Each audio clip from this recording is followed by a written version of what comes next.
今日は栗羊羹を作りました。こんにちは、料理研究家のゆかりです。このチャンネルはいろんな料理のレシピ、そして役立つ情報をご紹介していくチャンネルです。ぜひチャンネル登録して楽しんでみてください。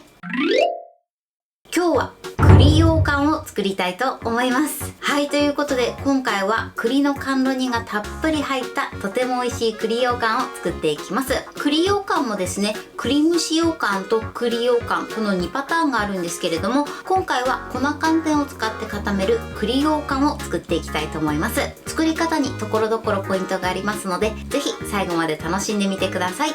それではどうぞ。それでは今日の材料をご紹介します。材料はこちらです。栗の甘露煮、こしあん、お水、甘露煮のシロップ、粉寒天。今回はこちらの材料で作っていきます。まず使う栗なんですが、こちらは甘露煮を使っていきます。全部今の状態で約 200g になります。こちらの量に関しましては 150g から 200g の間でお好みの量を使ってください。そしてあんこですね。あんこはこしあんを使っていきます。甘さに関してなんですが、甘露煮のシロップを少し入れていきます。シロップを入れていただくことで栗の風味が加わってより美味しい仕上がりになります。そして今回はこちらの型を使用していきます。大きさは縦が約11センチ、そして横が約14センチ、そして高さが約4.5センチになります。今回はね、こういった型を使っていくんですが、タッパーなどを使って作っていただいても OK です。こちらの容器の大きさは参考にしてみてください。そして使う容器に関しましては、あらかじめこのように中を濡らしておいてください。ということで、早速作っていきたいと思います。では作っていきます。まずはじめに栗の甘露煮を切っていきます。この栗の甘露煮は中に入れ込むものと、あとは上にトッピングするもので切り方を分けていきます。まず上にトッピングするものです。こちらはですね、半分に切ります。こんな感じ。このように切ってください。半分に切るトッピング用はだいたい6粒ほど切っていただくといいかなと思います。はい、トッピング用はこのように準備しておいてください。そして残りの栗は中に入れていくので、こちらは1粒を4等分に切ります。ちょっと細かく切るイメージです。このように切ってください。ではね、残りも同じように切っていきます。はい、中に入れる栗の準備はこれで OK です。それでは続いて粉寒天を溶かしていきます。お鍋にまず粉寒天を入れてください。そしてここにお水を入れていくんですが、お水は必ず少しずつ加えて粉寒天を溶かしてください。というのも一度に入れてしまうと粉寒天がダマになりやすいので、少しずつ加えて溶くようにしてください。でまずちょっと入れます。そして混ぜます。ここでね、泡立て器とか使っちゃうとお鍋が傷ついてしまうので、こういったゴムベラとか、またはこういったね、シリコン状の泡立て器を使っていただくといいかなと思います。このように綺麗に溶いたら残りのお水を加えます。そして軽く混ぜましょう。今ね、まだ火にかけてない状態です。よく混ぜたら火にかけます。火加減は中火でこのまま一度沸騰させてください。時折このようにね、混ぜながら加熱していってください。はい、沸騰しました。沸騰したら火加減を弱火にしてください。そしてこのまま2分間しっかりと火入れしていきます。粉寒天は沸騰した後もしっかり加熱しないと溶けないので、必ず沸騰した後も加熱し続けてください。沸騰した後もこのように時折混ぜながら加熱していってください。はい、今2分経ちました。そしたら火加減弱火にしたまま、ここに甘露煮のシロップを加えます。そしてよく混ぜてください。このまま一度再沸騰するまで加熱してください。甘露煮はだいたい常温で置いてあると思うんですが、もし仮に甘露煮のシロップが冷たい時は、少し人肌程度になるまで温めてから加えるようにしてください。はい、このように沸騰しました。そしたら一度火を止めます。火を止めて、ここからこしあんを入れていきます。このこしあんも一度に入れると混ぜにくいので、少しずつなじませていきます。まずこのぐらい取っていただいて加えます。そしてこのように押しつぶしながらよくなじませてください。ダマにならないように注意しましょう。はい。で、綺麗に溶けたらまた加えます。そしてなじませます。この時ね、泡を立てないようにだけ注意してください。はい。で、またよくなじんだらもう一度加えます。だいたいね、3回ぐらいに分けて入れていただくといいかなと思います。なじませます。全部きれいになじみました。そしたらね、もう一度火にかけます。火加減弱めの中火ぐらいです。これで鍋肌がふつふつするまで加熱していきます。この時もしっかり混ぜながら加熱してください。はい。で、鍋肌がふつふつしてきたら火を止めます。そうしましたらこちらを火から下ろします。はい。で、火から下ろしたら刻んでおいた甘露煮を加えてください。そしてよく混ぜます。はい。で、よく混ぜて軽くね、粗熱を取ります。ボウルにお水を張ってください。こちらは氷水じゃなくて大丈夫です。氷水にしてしまうと急に固まってしまうことがあるので、普通のね、お水を用意してください。そしてここに鍋ごと入れます。だいたい1分ぐらいですね。少しとろみが強くなるぐらいまで粗熱を取ってください。作る時の気温とかにもよるので、こちらの粗熱を取る時間は調整してみてください。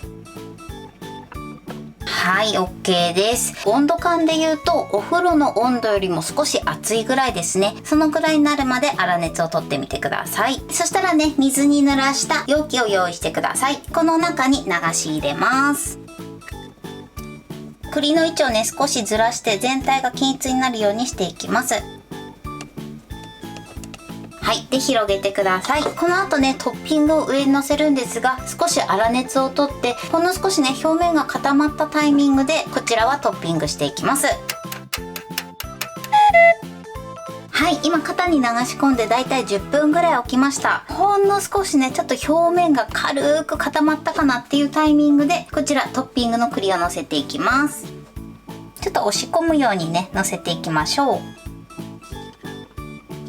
あんまり固めすぎちゃうと隙間ができちゃうので、本当に少し固まったかなっていうぐらいのタイミングでね、トッピングは乗せてください。ちょっと大きかったらね、切っても大丈夫です。はい、OK です。それではこの後しっかり粗熱を取って、その後冷蔵庫で2時間から3時間冷やしてください。はい、冷やし固まりました。こんな感じで美味しそうに仕上がってます。それではね、取り出して切りたいと思います。今回私が使ってる型は、ここをね、引っ張るとそのまま取り外せるタイプになります。こういった容器じゃない場合は、ナイフなどを使って一度周りを剥がして取ってみてください。それでは取り出します。はい、このように美味しそうに仕上がってます。それではね、切りたいと思います。切り方はお好みで OK です。このように栗もたっぷりで美味しそうに仕上がりました。これで完成です。はい、これで栗羊羹の完成です。こんな感じに仕上がりました。このように栗もたっぷりで美味しそうに仕上がってます。そしてね、分離することなく綺麗に仕上がりました。それでは早速いただきたいと思います。いただきます。羊羹がとても滑らかですね。栗がたっぷり入ってすごく美味しいです。甘さもちょうどいいですね。はい、ということで今日も美味しく仕上がりました。今回の栗羊羹のポイントです。まず栗の甘露煮なんですが、こちらは中に入れるものと、あとはトッピングに入れるもので切り方を変えてください。トッピングに乗せる方は半分に切って、そして中に入れる方は4等分に切るようにしてください。栗の入れる量に関しましてはお好みで変えてみてください。そしてですね、今回は粉寒天を使って固めました。こちらの粉寒天はしっかり加熱しないと溶けないので、沸騰したら弱火にして、そのまま2分間しっかりと火入れするようにしてください。そしてしっかり火入れし終わったらシロップを加えて再沸騰させてください。再沸騰したら火を止めて、その後はこしあんをだいたい3回ぐらいに分けて加えるようにしてください。そしてしっかり馴染んだら火にかけて、鍋肌がふつふつするまで加熱してください。そして火から下ろしたら切っておいた栗を入れて、その後すぐ型に流し入れてしまうと分離してしまう時があるので、気持ちぽってりするぐらいまで粗熱を取ってください。今回はね、水で冷やしながら粗熱を取ったんですけれども、こちら氷水を使ってしまうと結構急に固まったりしてしまいますので、氷水ではなくてお水を使っていただくといいかなと思います。その後型の中に流し入れて、その後トッピングをするんですが、すぐトッピングしてしまうと上の栗が沈んでしまいますので、本当に軽く固まったかなというタイミングで上に乗せてみてください。そうすることで表面に綺麗に栗を残すことができます。あとはですね、しっかり粗熱を取って、その後冷蔵庫で2時間から3時間ほど冷やしてください。今回私はですね、羊羹を作る専用の容器を使ったんですが、こういったものがない場合はタッパーを使って作ってみてください。甘さに関しましては今回甘露煮のシロップを加えただけなので結構すっきりとした甘さになってます。こちらの甘さに関しましてはお好みで調整してみてください。材料は手軽で作り方もすごく簡単です。とても美味しいのでぜひ作ってみてください。はい、ということで今日は栗羊羹を作りました。私のチャンネルでは他にもたくさんいろんな動画を配信してます。ぜひチャンネル登録して楽しんでみてください。そして Twitter、インスタ、Facebook、TikTok こちらにもいろいろアップしていますので、ぜひいいね、フォロー、シェアしていただけたら嬉しいです。よろしくお願いします。ということで今日はこの辺で終わりたいと思います。本日も最後までご視聴いただきありがとうございました。ぜひグッドボタンもよろしくお願いします。それではまた次回の動画でお会いしましょう。バイバイ。